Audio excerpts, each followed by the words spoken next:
Bago po tayo magsimula, gusto kong itanong sa inyo, may kilala po ba kayong lolo o lola, magulang, o kapitbahay na senior citizen na umaasa sa kahit maliit na tulong para lang makabili ng gamot, pagkain, o pambayad sa kuryente?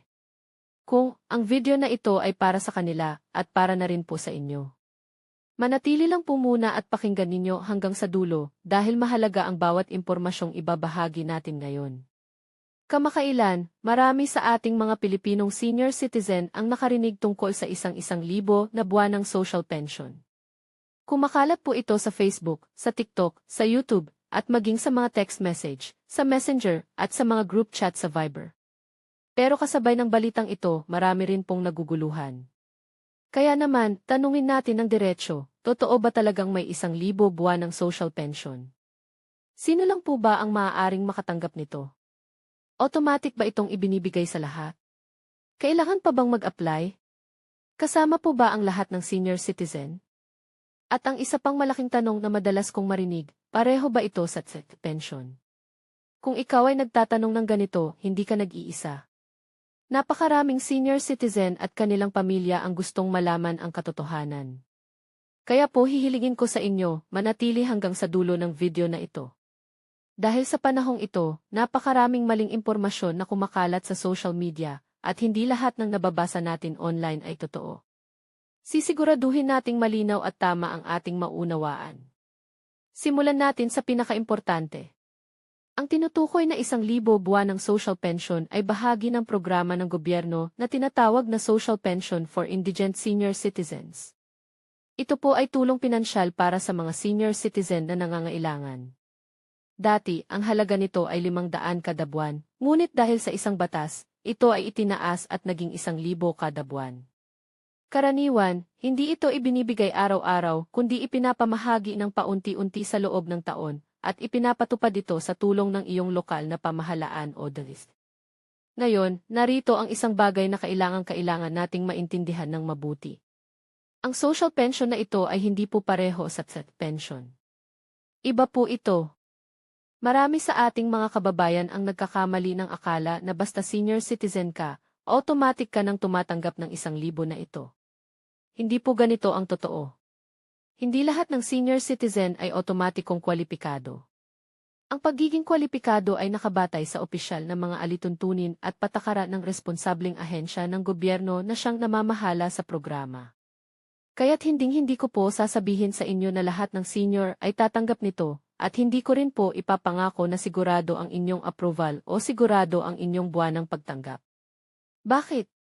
Dahil ang bawat kaso ay may sariling sitwasyon, at ang gobyerno mismo ang maihawak ng huling desisyon batay sa kanilang pamantayan. Ano po ang karaniwang tinitingnan para maging kwalipikado? Sa pangkalahatan, ang programang ito ay para sa mga senior citizen na nangangailangan, ibig sabihin, yaong walang regular na hanapbuhay o kita, walang natatanggap na ibang pensyon mula sa BSIS o pribadong kumpanya, at walang sapat na suporta mula sa pamilya para sa pang-araw-araw na pangangailangan. Ngunit muli, ito po ay pangkalahatang paliwanag lamang. Ang inyong sariling kalagayan ay maaaring iba, kaya't lagi ninyong i-verify ang inyong eligibility sa mismong opisyal na tanggapan ng gobyerno. Huwag po tayong mag-imbento ng mga rekisitong wala naman talaga, at huwag din nating palakihin ang mga benepisyo ng labis sa totoo. Para mas maging malinaw, paghiwalayin natin ang iba't ibang uri ng pensyon at tulong, dahil madalas po itong pinagsasama-sama at pinagkakamalan.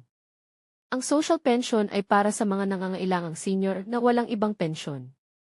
Ang SST pension naman ay para sa mga taong naghulog ng kontribusyon sa Social Security System noong sila ay nagtatrabaho pa sa pribadong sektor. Halimbawa, si Aling Rosa na naging empleyada sa isang pabrika at buwan-buwang naghulog sa S. Ang GS pension ay katulad din, ngunit para sa mga naging empleyado ng gobyerno, tulad ni Mang Ben na dating guro sa pampublikong paaralan. May tinatawag din tayong private retirement pension, na galing sa kumpanya o pribadong plano kung saan nagtrabaho ang isang tao. Bukod pa rito, may mga senior citizen benefits, gaya ng 20% discount at YIG exemption sa gamot at pagkain, na para sa lahat ng may senior citizen. At panghuli, may iba't ibang government financial assistance na inilalabas paminsan-minsan para sa iba't ibang pangkat. Kaya po makikita ninyo, magkakaiba silang lahat. Ang pagtanggap mo sa isa ay hindi otomatikong nangangahulugang tatanggap ka rin sa iba. Ngayon, pag-usapan natin ang mga karaniwang maling paniniwala o dinwiki. Una, ang paniniwalang lahat ng senior ay automatic na tatanggap ng 1,000, hindi po ito totoo. Pangalawa, na ang lahat ng tumatanggap ng SS ay tumatanggap din ng social pension. Hindi rin po tama, dahil kadalasan, ang social pension ay para sa mga walang ibang pensyon. Pangatlo, na hindi na kailangang mag-apply o mag-inquire, dahil otomatiko raw ang lahat, mag-ingat po tayo dyan. Pang-apat, na palaging tama ang mga post sa Facebook, hindi po natin dapat basta-basta paniwalaan ang lahat ng nakikita online. At panglima, na pare-pareho ang tulong ng gobyerno para sa lahat, nagkakaiba po ito batay sa programa at sa sitwasyon ng bawat isa. Kaya't mahalagang iwasto natin ang mga ganitong pagkakamali, ng mahinahon at ng tama. Kung sa tingin ninyo ay maaari kayong maging kwalipikado, ano ang mga karaniwang inihahanda kapag magtatanong tungkol sa eligibility? Kadalasan, kakailanganin ninyo ang inyong valid na government NI, ang inyong senior citizen NI, at kung hihilingin, patunay ng inyong tirahan. Maghanda rin ang inyong personal na impormasyon at contact details. Maaaring may iba pang dokumento na hihilingin ang responsableng tanggapan sa inyong lugar. Ngunit huwag po tayong magdagdag ng mga papeles na hindi naman talaga opisyal na kinakailangan. Ang pinakatamang gawin ay bumisita o tumawag sa inyong lokal na tanggapan ng pamahalaan o sa responsableng ahensya, at doon mismo alamin ang kasalukuyang mga rekisito bago kayo magsumite ng kahit anong dokumento. Ngayon, narito ang bahaging kailangan ninyong pakinggan ng husto, ang paalaala laban sa mga scam. Marami pong mga manloloko ngayon na sinasamantala ang ating mga senior citizen. Mag-ingat po sa mga peking Facebook page, peking website ng gobyerno, peking registration link, peking text message, at peking tawag sa telepono. Mag-ingat sa mga taong nanghihingi ng processing fee o bayad para raw mapabilis ang inyong aplikasyon. Mag-ingat sa mga nangangako ng guaranteed approval. At lalong mag-ingat sa mga humihingi ng inyong VV, ng impormasyon ng inyong IFID, o ng inyong password. Tandaan po natin, ang lehitimong ahensya ng gobyerno ay hindi nangangako ng siguradong approval sa pamamagitan ng hindi opisyal na mensahe sa social media. Kung may nangangako niyan, malamang ay isang scam. Kaya't napakahalaga na protektahan natin ang ating personal na impormasyon. Huwag na huwag pong ibibigay sa kahit sino ang inyong VV, ang inyong ATM, ang inyong bank account number, ang inyong mga password, ang mga larawan ng inyong government B sa mga hindi kilala, o ang anumang verification code. Ang mga impormasyong ito ay susi sa inyong pera at pagkakakilanlan, kaya't ingatan po natin ito ng mabuti. Alam nating napakahalaga ng anumang tulong pinansyal para sa ating mga senior citizen. Para sa marami, ito ay ginagamit sa pagbili ng gamot, pagkain, pambayad ng bills, at iba pang pangunahing pangangailangan. Kaya nga po masakit isipin na may mga masasamang loob na nagnanais itong kamkamin sa pamamagitan ng panloloko. Huwag po nating hayaan iyon. Bago tayo magpatuloy, gusto ko sanang marinig ang inyong panig. Kayo po ba ay tumatanggap na ng social pension? Nakapag-apply na ba kayo? Saang lalawigan po kayo nakatira? Kung nais ninyong magbahagi ng inyong karanasan, mag-comment lamang po, ngunit huwag kailanman ilagay ang inyong buong pangalan, address, B-number, bank account, o iba pang personal na impormasyon. Ang comment section po ay para sa pagtutulungan at pagbabahaginan, hindi para maisapubliko ang inyong pribadong detalye. Isa pang mahalagang paalala, ang bawat aplikasyon at bawat senior citizen ay maaaring may kanikanyang kalagayan. Kung ano ang naranasan ng iyong kapitbahay ay maaaring iba sa iyong mararanasan. Kaya't kailangan po natin ng pasensya. Maaaring may proseso, may pila, at may pagsusuri na dadaanan. Igalang po natin ang mga pamamaraan ng gobyerno sa pag-verify, dahil ito rin ay para masiguro na ang tulong ay mapupunta talaga sa mga nararapat na makatanggap.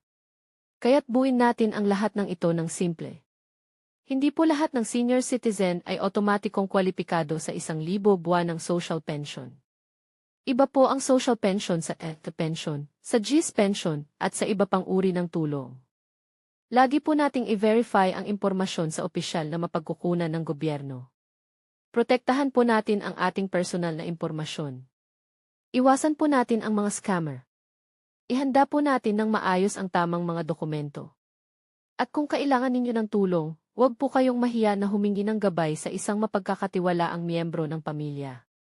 At bago po tayo magtapos, isang mahalagang paalala. Ang video na ito ay para sa pangkalahatang impormasyon lamang ng publiko. Ang mga patakaran, mga kwalifikasyon, at mga programa ng gobyerno ay maaaring magbago sa paglipas ng panahon. Para sa inyong espesipikong kaso, lagi po ninyong i-verify ng diretsyo sa responsableng ahensya ng gobyerno o sa inyong lokal na tanggapan. Maraming salamat sa panonood. Sana ay nakatulong ang video na ito upang mas malinaw ninyong maintindihan ang tungkol sa 1,000 buwan ng social pension at kung sino ang maaaring maging kwalipikado.